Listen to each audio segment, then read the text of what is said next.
Andrew Jackson, the man, the hero, the legend. 'Twas a night like no other you'd ever expect, that in the backcountry would be born a president-prefect.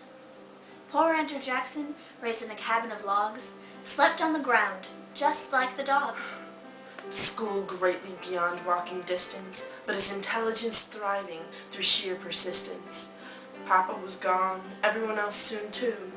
The army took them, and only Jackson lived through. Back at the camp, the conditions were horrific, but Jackson showed valor, which made him terrific.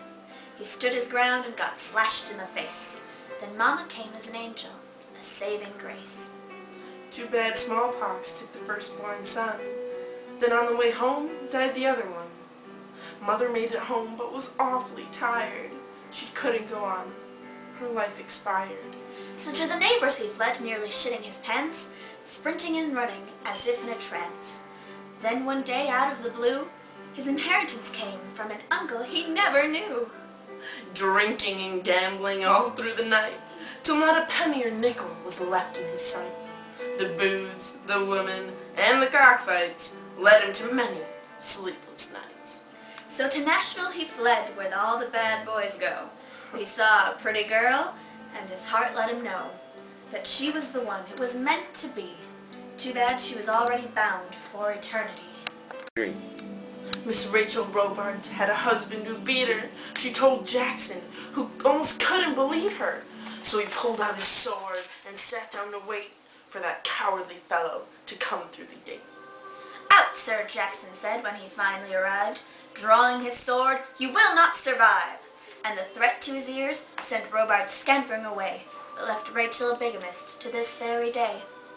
As time went on, his reputation became that of a bad boy, making his name. An all-American boy living the dream. Went from rags to riches, the courtroom has seemed. A hot-headed lawyer accused him of lying, so a duel he proclaimed and sent the other man flying. See, Jackson, our friend, had very strong feelings on the treatment of women and lies in his dealings. A great career as a judge he made, and to rule his courtroom he was not afraid. His temper still burning, he had cause to duel when someone made him look like a fool. That one time in court, when Bean didn't show, he was pulled by the ear and given a blow to his pride. Then the horse race feud that left a bullet in his chest, then another 2 bullets still left in him with no desire to rest.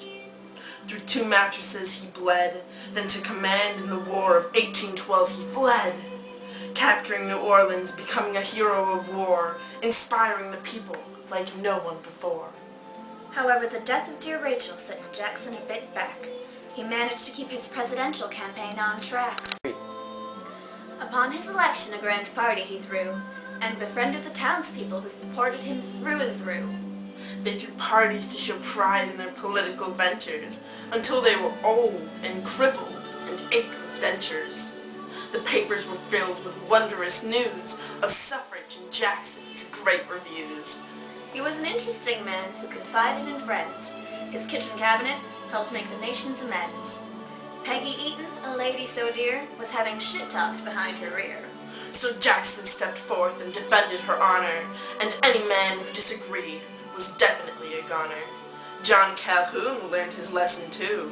It all started with the tariff of 1832. When the goods cost too much and South Carolina was through, "Take South Carolina away from me, will you?" Jackson threatened to hang the man for his deeds, until John Calhoun repealed his needs. The needs of the Indians were soon forgotten. Even the court case turned their lives rotten. The Indians didn't think that Jackson cared too much, until he adopted a baby Indian boy's touch. With 2/3 of the people by his side, Jackson vetoed the bank with pride. Nicholas Biddle was extremely sad that Jackson had stopped his Longevity Act. Jackson's veto showed the difference between the classes, the ones with nothing and the ones with money coming out of their asses. Another election then came along and proved that Jackson's support was still strong. Although the Whigs tried to get Jackson out of the White House, their efforts were feeble and weak as a mouse.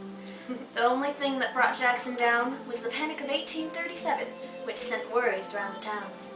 The people had no homes, no jobs, no money for food. They even had to steal the tobacco they chewed. Upon this unhappy note, Jackson's career came to an end, but most still considered him a warrior, a hero, a friend. The end! Upon his election, a grand party he threw, and befriended the townspeople who supported him through and through. They threw parades to show their pride in their political venture. Come, Cat. I'm sick. This is hard for me.